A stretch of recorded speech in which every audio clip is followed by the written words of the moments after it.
आणि लोकसभेसंदर्भातल्या पाहूयात इतरही बातम्या रणसंग्राममधून।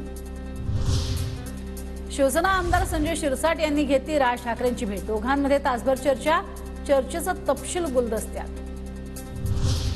राज ठाकरे अमित शहांमधील चर्चेचा तपशील आम्हालाही माहिती नाही। लोकसभा निवडणुकीबाबत राज ठाकरेंचे निर्णय जाहीर करतील। प्रकाश महाजनांची माहिती।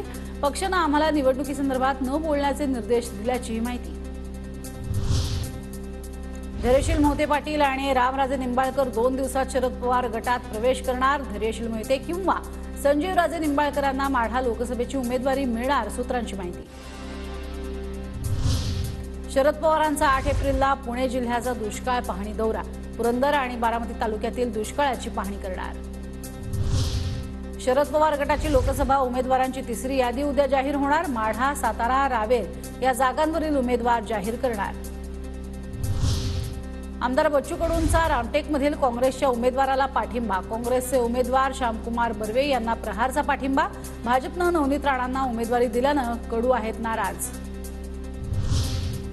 शिरूरमधील मंगलदास बांगल यांची उमेदवारी वंचितकडनं रद्द। शिरूर मतदारसंघात वंचित नवा उमेदवार देणार। यवतमाळमधील महायुतीच्या उमेदवार राजश्री पाटलांचा प्रचार सुरू। भाजप स्थापना दिनानिमित्त कळंब चिंतामणी मंदिरामध्ये प्रचाराचा शुभारंभ।